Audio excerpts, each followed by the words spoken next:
Welcome, ladies and gentlemen, to the Daniel Hendrick Experience. I'm super glad you're here, as always. Every Sunday at danielhendrick.com, you can find us.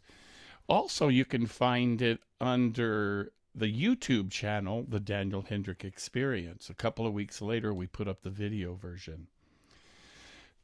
For those of you who love incredible singers and voices, today we have an incredible soprano, a native of Philadelphia, soprano Leah Hawkins. She begins the 2023-24 season in Verdi's Requiem and X, The Life and Times of Malcolm X at the Metropolitan Opera.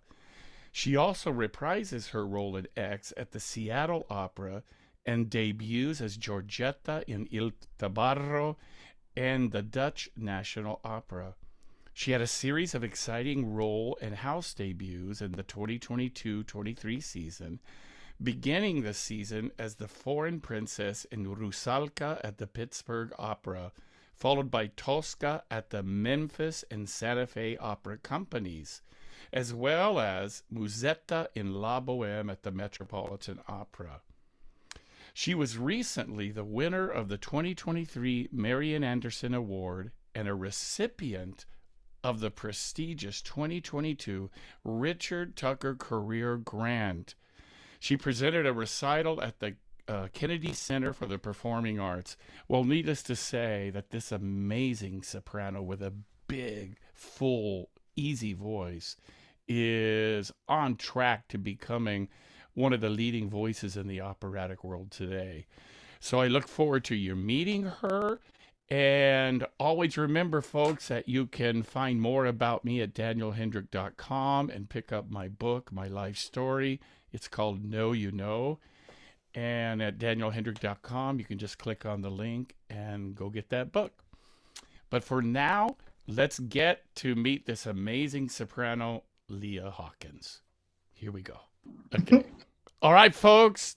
As promised, we have the superstar with us, Leah Hawkins with us. Thank you so much for being here. I really appreciate on your birthday. Okay, wait 1 second. Happy birthday to you. Happy birthday to you. Happy birthday, dear Leah. Happy birthday to you. Yay, thank you, Daniel. Thank you for being here. So you're in New York, in Manhattan right now.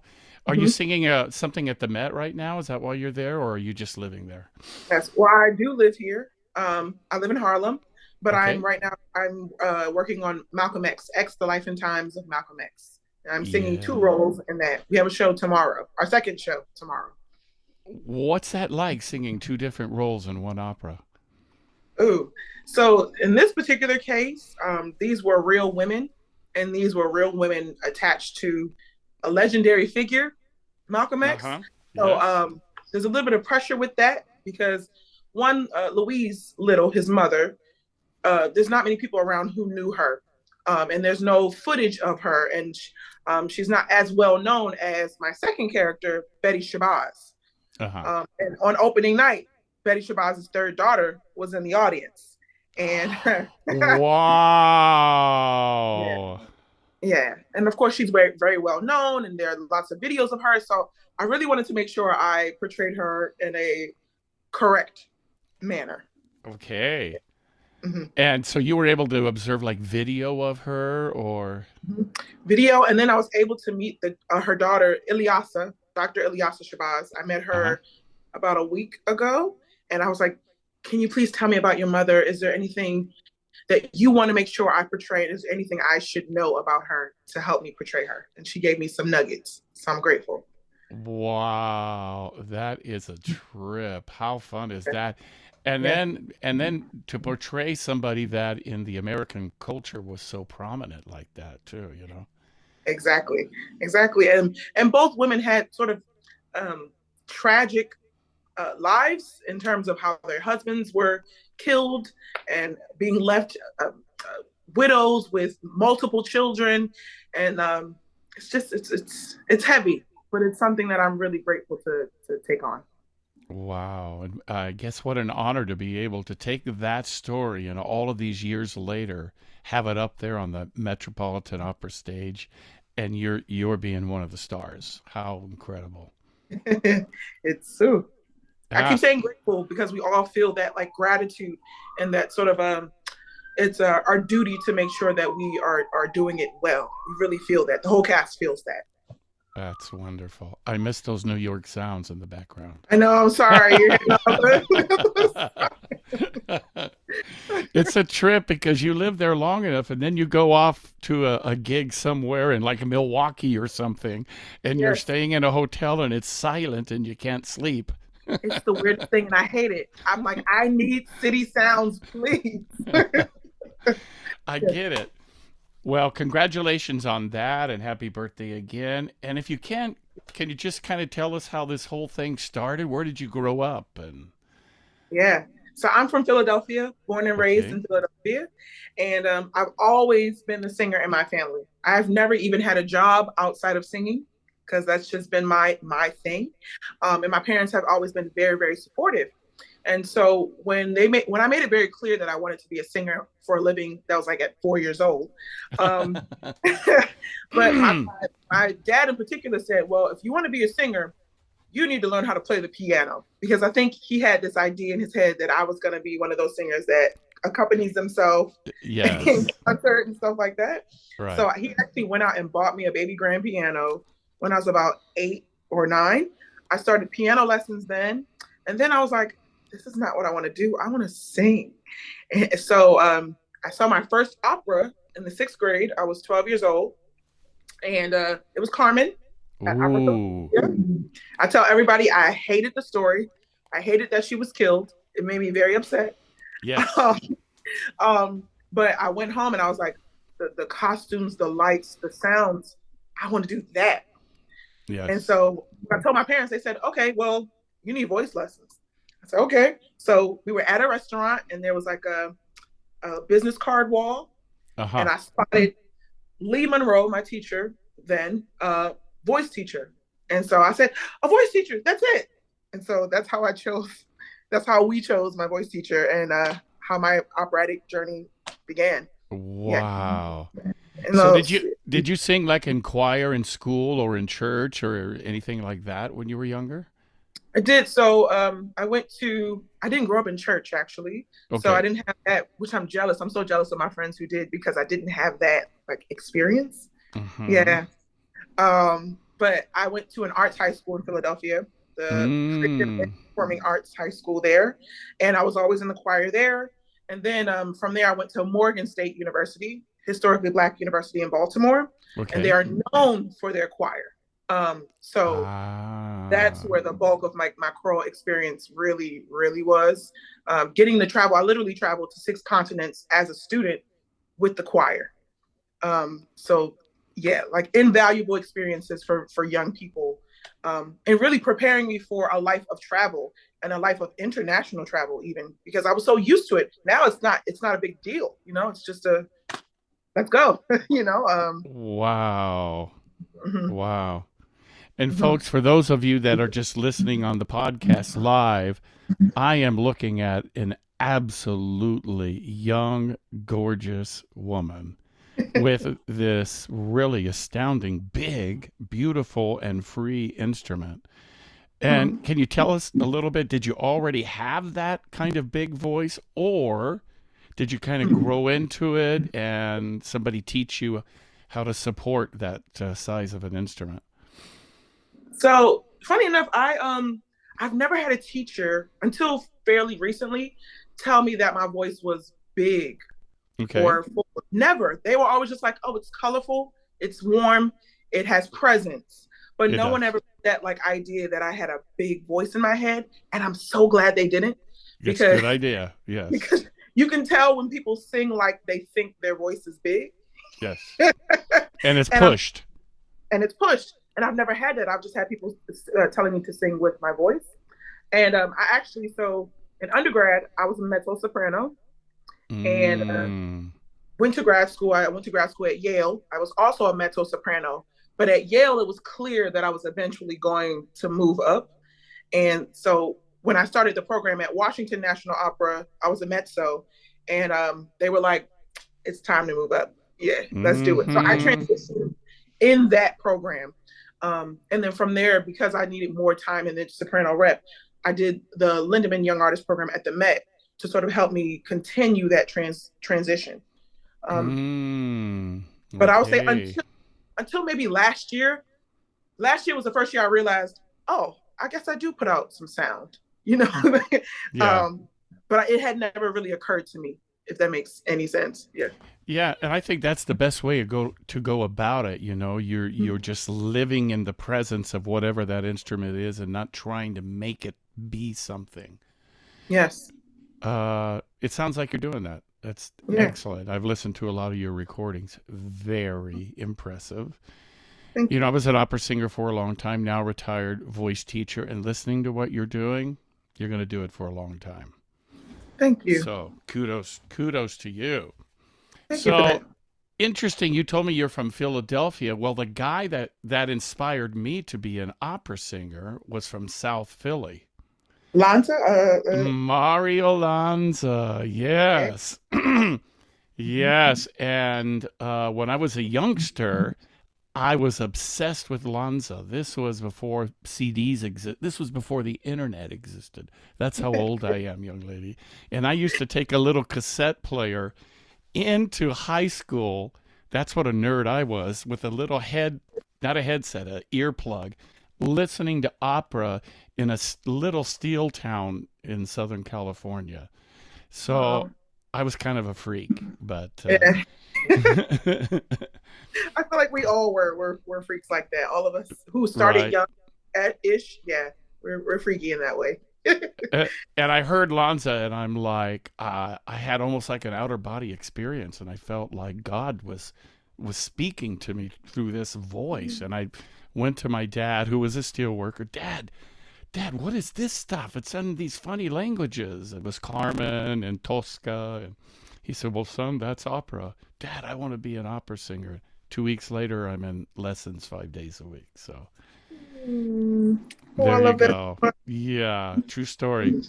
Mhm. So growing up, when you decided that you wanted to be an opera singer, did you have like a singer that was, well, you started as a mezzo. So was there Mhm. like a Marilyn Horn or somebody like that was like your hero?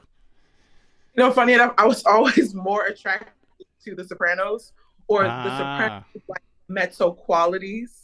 When I think back, I'm there like, you go. because I was listening for someone with my sound, Yeah. um, which is so funny. So I remember my voice teacher gave me an album. It was a Puccini Gala album, and it was with just a bunch of Puccini excerpts. And the voice that stuck out to me in that one was Renato Scolto, because I just thought, what Mm. an immediately recognizable instrument. It's like, Mm-hmm. oh, I love that. I know that sound.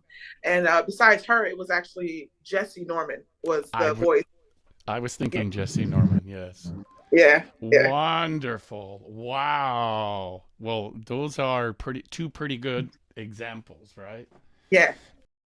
And so you can hear in your voice that when you come off of the high notes and you go down into the lower register, you Mm-hmm. don't really lose intensity. Mm-hmm. And I think that's the uniqueness of your instrument, coming from a mezzo and then mixing with soprano. Yes. You were able to maintain both without it being forced or automatically jumping into this heavy chest voice kind of thing. Yes. Is that how you feel? It is. I'm really grateful for the time spent doing those mezzo roles and like figuring out the middle voice in that way. Because as a soprano, sort of even now my middle voice is changing in a way. Okay. But I still have that sort of balance from singing mezzo for a while. Okay. And Mhm. when you say now your middle voice is changing in some ways, what ways? I think I have to be much more I hate to use the word careful, but I do have to think about it a little more. I can't sort of think wide. I have to think a little more narrow in my middle voice Narrow. Uh than I huh. did before, just because of so that I can access the top easily. Yeah, I Mm can't be hmm. as wide as I was when I was singing mental rep. Yeah. Do you think that's because as you're maturing as a singer, the voice is getting naturally a little bigger, and so that it's Yep, it's getting bigger and it's expanding even in the top in terms of like my um, flexibility up there as well. So I think that mm, mm-hmm, wow, okay, mm-hmm. Yeah, that's amazing. yeah, it's So exciting. Mhm.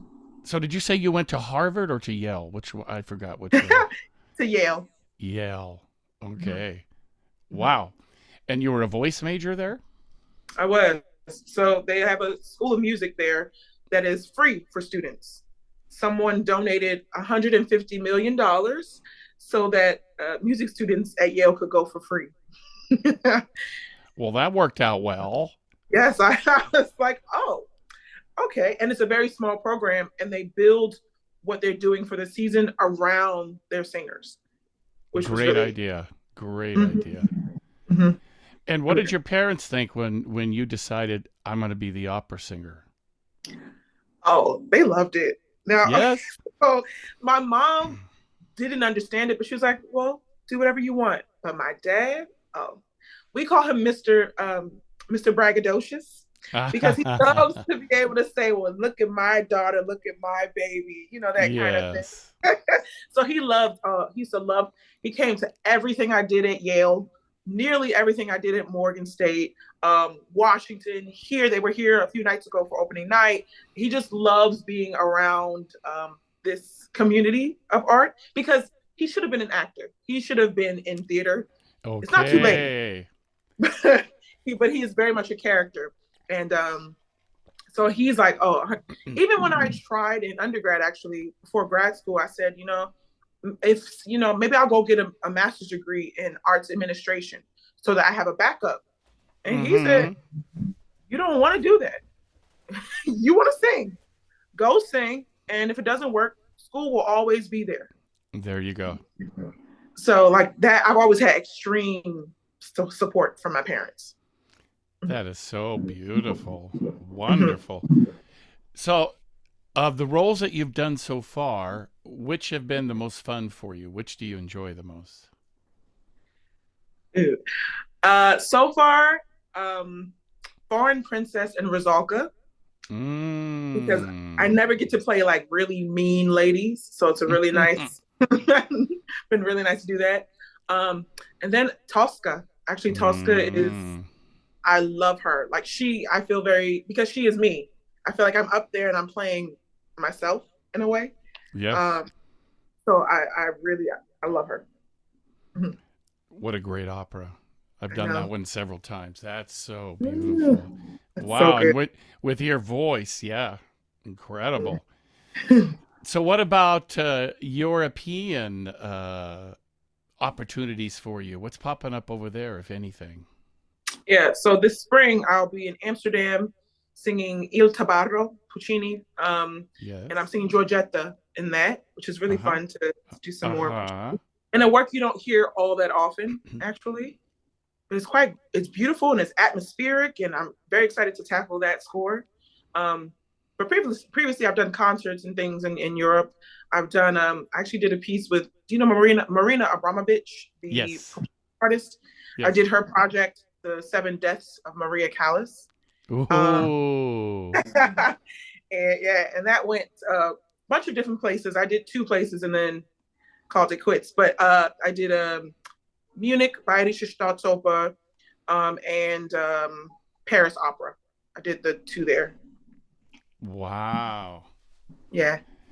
And acoustically, has there been any particular opera house that your voice just felt like it was filling that place up so much? And Ooh, probably Munich. Where I was like, okay. oh, this feels good. It felt good to sing in that space. But really the Met is a special a special acoustic. I mean, I'm biased because Home. it's my dream house and it is home. Uh, Yes. but it does feel really great to sing in, easy to sing in. Yeah. Mm, Mhm. that is really wonderful. Mhm. Wow. Okay. So you had a couple of different teachers growing up, right? I did. And who do you think it was like a pieces of each, or was there one of those that you think really gave you the solid technique that you have now? Definitely pieces, but I know the person who really made me understand that singing was a full body experience. But Mm. in undergrad, I had many teachers in undergrad. There was a lot of turnover at our school, and there was a teacher that actually was about my second or third teacher there, and Devonna Rowe was her name, and she was the first teacher to, first of all, I had always gotten A's in voice and had always, been like, the star pupil, and she was the first one to give me a B in voice. And I said, Mrs. Rowe, why did I get a B? And she said, you didn't deserve an A. And she was really hard on me in a really necessary way. I needed her to be that for me. And I would Mm. start a phrase and I wouldn't be on my body. She would stop. No, that's not. And she was never nasty. She was never mean. It was always with this, like, it was always with love. But she was expecting a certain thing from all of her students. And if you didn't give that, you didn't get the grade you got the grade that you deserved, essentially. Um, Wow. yeah. So it was her that started. And then I would say, actually the teacher who I'm with now, and I met her when I started the Lindemann program, was Trish McCaffrey. Hmm. She's the teacher that I really started to feel like I like understood technique. I don't think I really understood it. I don't think I'm still learning. There's still more. I don't feel like I really, you're looking at me like that, but but I don't feel like I really got it until her. Um, Yeah. And mhm. and you're going to continue to get it as you continue in your career. Yeah, It's like philosophy. You're never done learning. yeah, yeah. No, that's the best part of it. Yeah. So you mentioned earlier that the teacher, the previous one, Mhm. would stop you and say you're not in your body. Was that the term you used, in your Yes, body? yes. Can you explain to the folks out there what you mean by that? Um, when especially young singers, sometimes we'll start a phrase. Even now, sometimes when we're nervous, we'll start a phrase, and we're not connected to our core, to our center. And so, what she was looking for was me to be connected to my center, to my core, taking a deep breath and letting your lungs expand, and dropping your shoulders and like thinking of everything dropping to the floor. Even is how Yes. he would Yes. explain it to me. So yeah, not in my body, not grounded in myself. Mhm. Great explanation. Yeah. At such a youngster, and you know all of that stuff, singing at the Metropolitan Opera. Oh my goodness, you go, girl. That is so great. Wow, I'm sure your family is super proud of you and your community, and you get to be doing some really cool stuff with this Malcolm X thing at the Met. Can you Yeah. explain to us a little bit what that opera's about a little bit? Of course, we all know that Yeah. basic story, but how did that come into being? Well, actually, it was funny. A few years ago, I was doing a concert in Tulsa. It was a concert to commemorate the 100 years of the Tulsa race riots, or race massacre, really. Mm-hmm.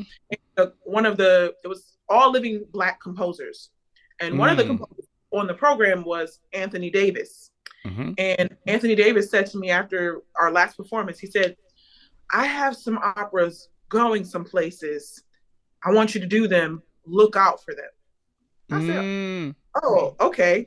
And maybe a month or two after those concerts, I had an offer from the Met to do the Malcolm X. Oh So, my yeah. God.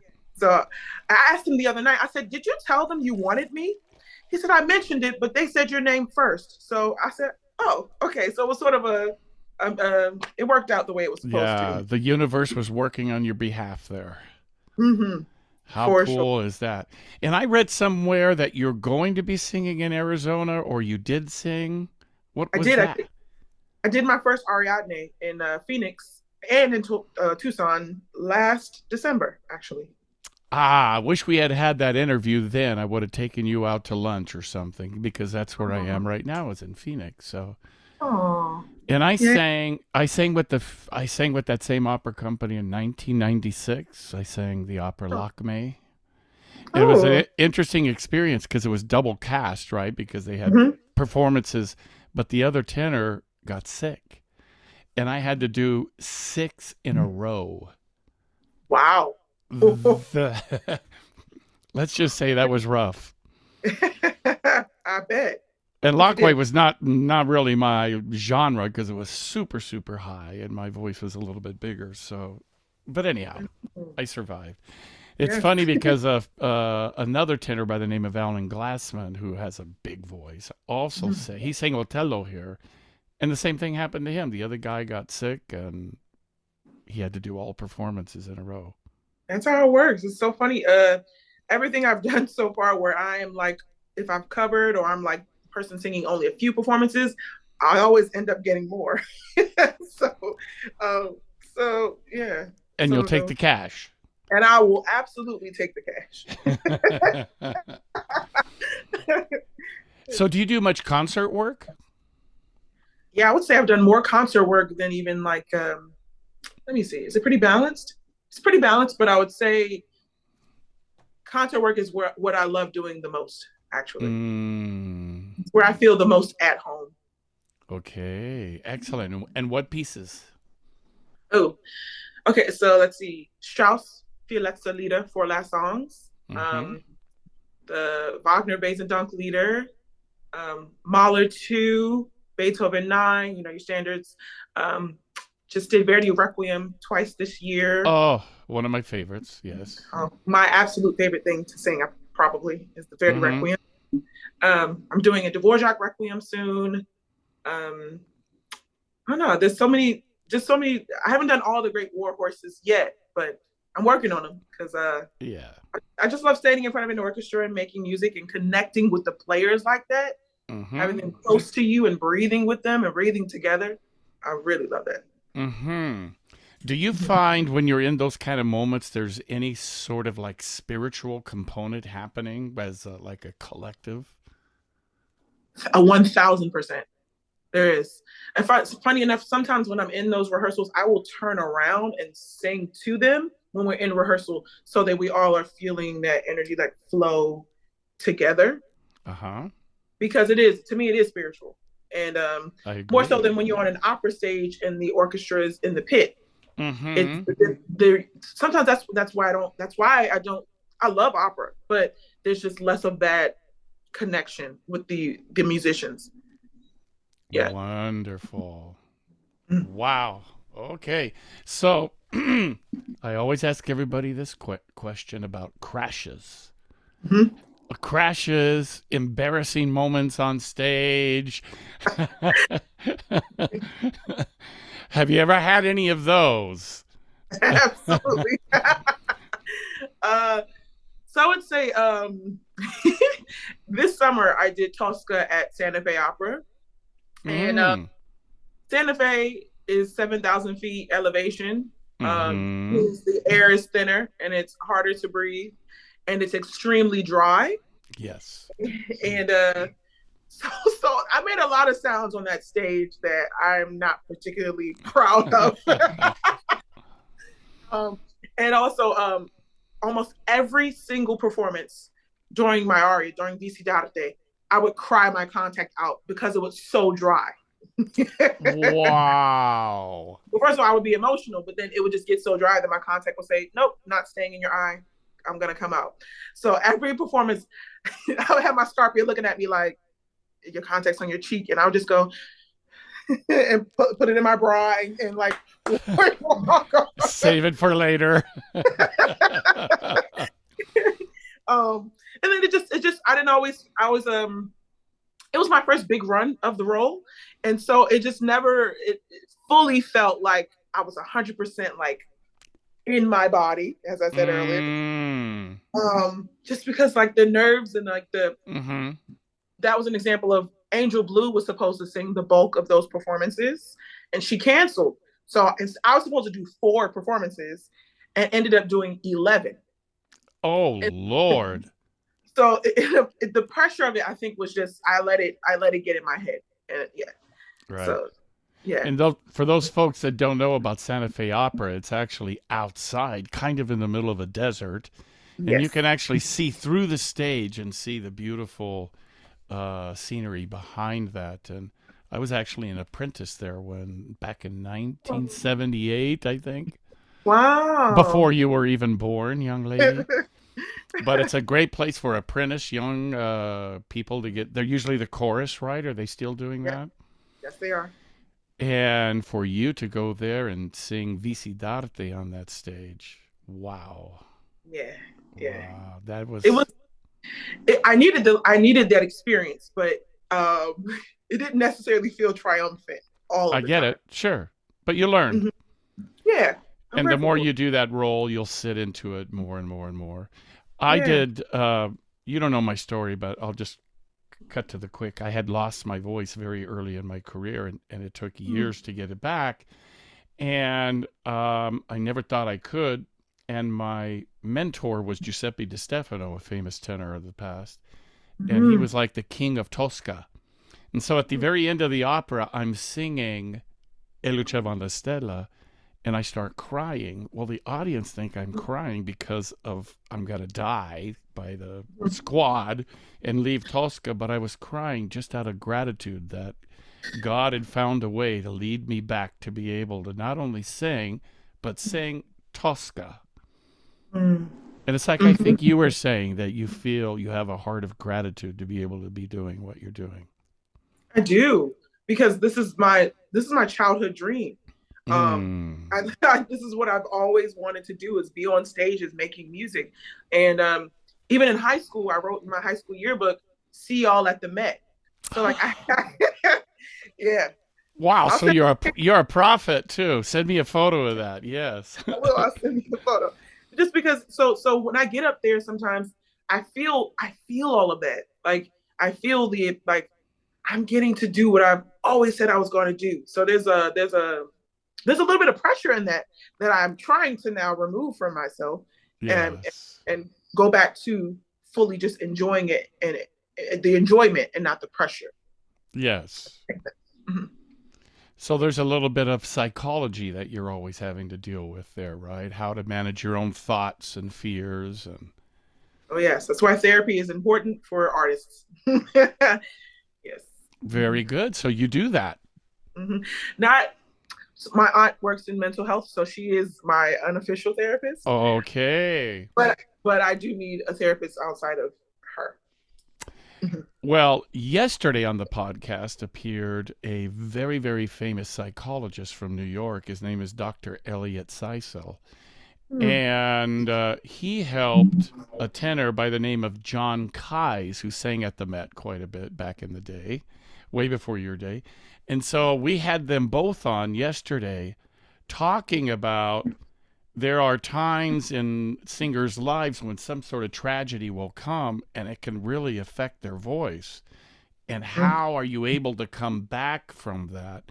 So your comment about therapy and singers is absolutely true. And when we can get beyond the stigma of I'm having to have a shrink help me to get through Right. this, Exactly. it's it's a valuable tool. And I don't think most people realize that your heart, your emotions, your head has got to be like a one unit working when you're singing opera. What do you think about that? Oh, I agree wholeheartedly. If you're there has to be a balance, an equilibrium in you so that you can do this job. Because it takes, at least for me, it takes everything I have to do this.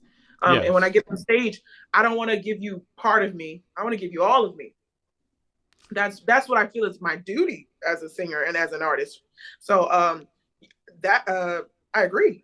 We that's why we need someone to check in with. That's why my aunt, where I need someone official, but she is unofficially the person that I can go to come back to me, to come back to my center. That's why I have friends that I can go to and really decompress with. That's why I spend a lot of time alone. I'm very social, but I'm also like right now. It's my birthday. I have a show tomorrow. I'm staying in the house. I'm not going anywhere today because tomorrow is, I have to be two very uh, powerful women, and I need my energy and my focus to be a certain way. So tomorrow you're at the Metropolitan Opera. Mhm. Wonderful. Oh Mhm. my, I wish I could be there to see that. Yes, it's in Are they? HD. Oh, they're going to broadcast it. Yes, I will be able to see it then. Oh, November 18th. excellent. Okay. So, you told you were telling us a little bit about funny stories. One was the your eye crying Uh-huh. out your lens.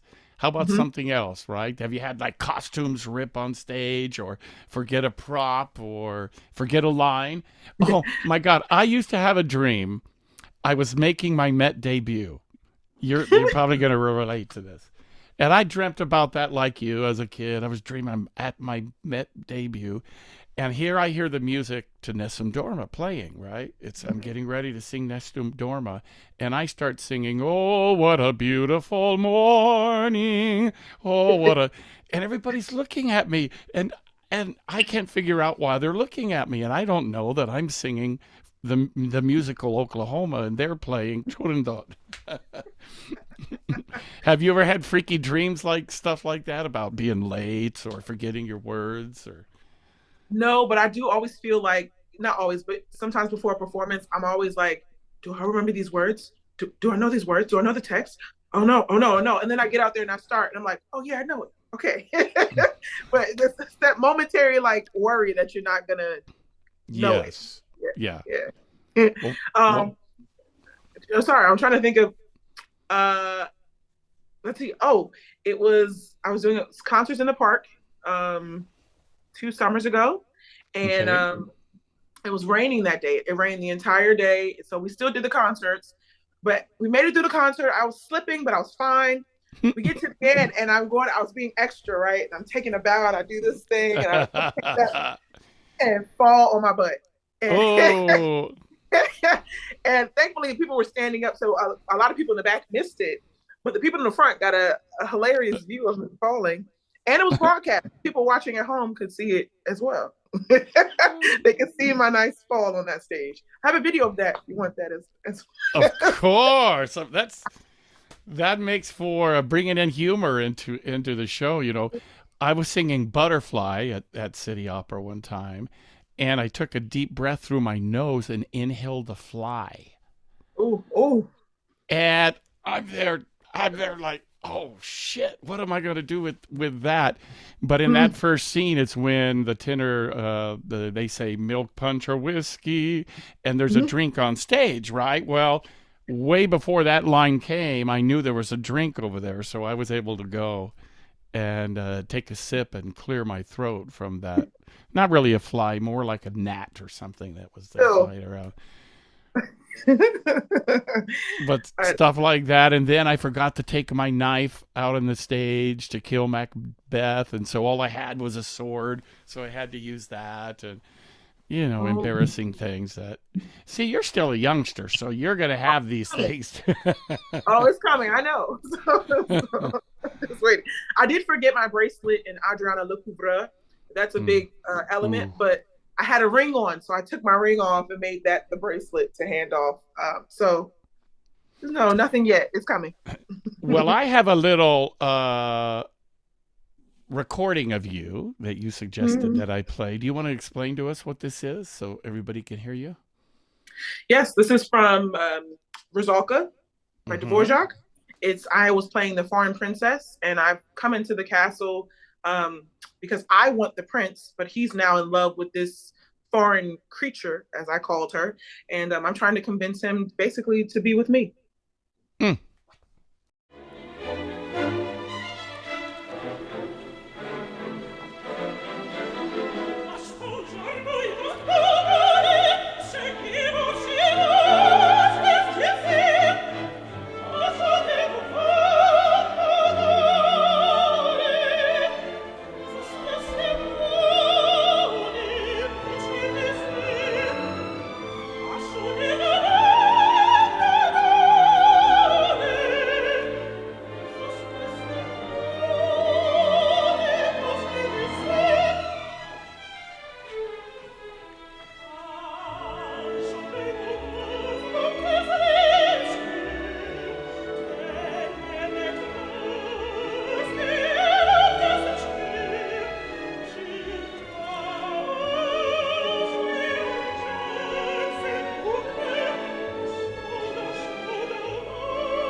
Wow, wow, wow, wow, wow, wow, wow, wow.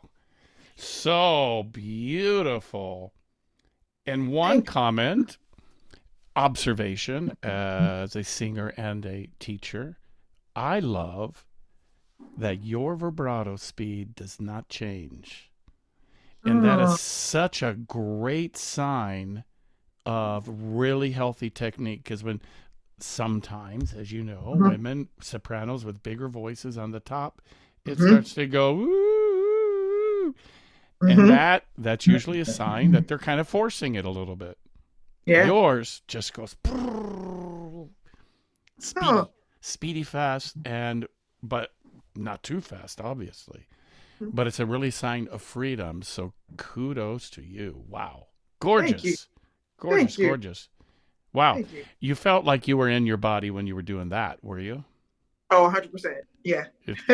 It sounds like it, yeah. And you can hear the presence of your sound was just it was everywhere. It's kind of like the difference of loud and big. It's Mm-hmm. not about being loud, but when you have bigness, it doesn't have to be loud. Do you know what I mean by that? Oh, no, I call it like it's just present. It's not That big, it's not loud, it's present. yes, Hmm. yes, and Hmm. that's what I meant when I was talking about your voice is big. Yeah. Um, not standing right next to you, I don't know how loud it is, but I know one thing by hearing uh, that whole frequency wheel that you have going on there. It's Hmm. filling every opera house. That's amazing. Yeah. Wow, Thank you. what a Thank you. great career you're gonna have. Thank you, All right, Daniel. so tell me one last thing. Have you felt it being difficult at times getting into this opera world being African American? You know, uh, for me, that hasn't been my experience. Now, Okay, I also am someone who thinks, I'll put it this way. I grew up thinking I could do anything. I see And that. I had a family telling me that I could do anything. So, yes, I'm aware that things happen to people. Yes, I've had negative experiences in my Mm-hmm. life, and um, racist experiences even. Um, but I don't care because Right. I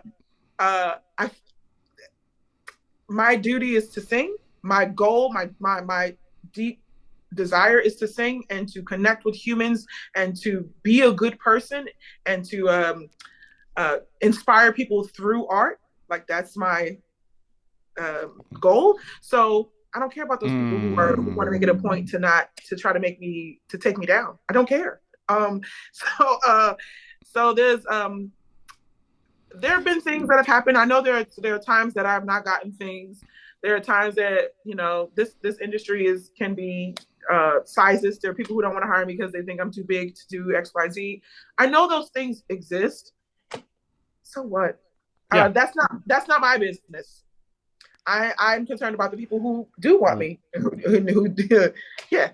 What an awesome attitude. That's an attitude I think the youth of today in general could use because there's so much of the opposite.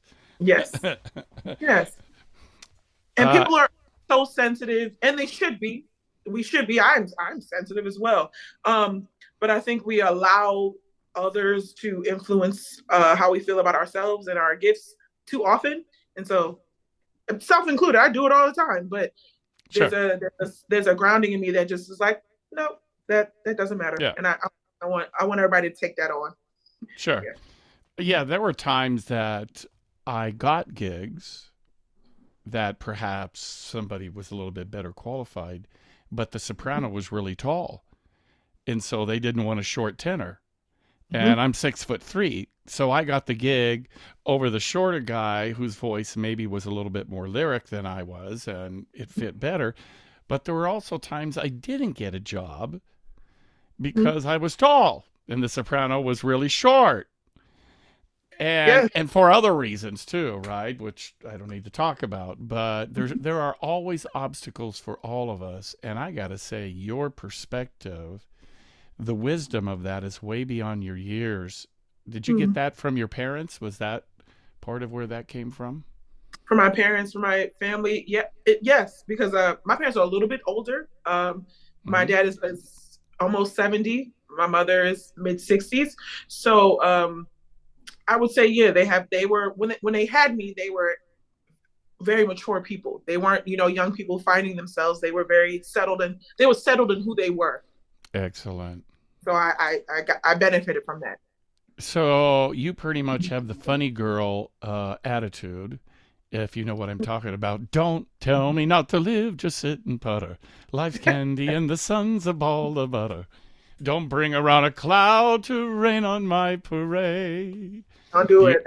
do you remember? Did you ever see that show? Or I've never seen it. okay, well, Barbara Streisand made it really famous. It's a musical called Funny Girl, and she was this Jewish girl coming up, not very pretty, with a big nose, and she wanted to be a star, and they're like, not gonna happen. But she was like, don't tell me, don't tell me I can't. And that's what I'm saying. You have that same infectious concept and belief system. And I have to tell you, your personality is infectious. You are absolutely adorable. And I Thank am you. super honored that you agreed to come on today. Thank you. Thank you for asking me. I really appreciate it. It's been a pleasure. And I look forward to seeing you on the big screen coming up here. Can you say the date of that again? Yes, it's November 18th. November 18th on my calendar to watch you. Yay. So, anything else that you have to share? Well, tell us, if for young singers coming up, what would you suggest to them? Well, there's so many things, but I would say to trust that knowing that you have inside yourself. Trust that burning desire, that thing in you that just tells you that this is what you're supposed to do, and don't let anyone take away from that. Do it. You're gonna feel like a lunatic sometimes, but allow yourself to feel those feelings and go after what it is you want. You're not going to believe what I'm going to tell you right now. You said that knowing that you have within inside of yourself. Well, ladies and gentlemen, on my website is my life story. And when I had lost my voice after a couple of years of not getting it back, going to doctors, the whole community, including the ministers of my church and other teachers and coaches, were telling me to give up. And I said that I knew that I knew. I know. In my heart, God gave me this voice to sing.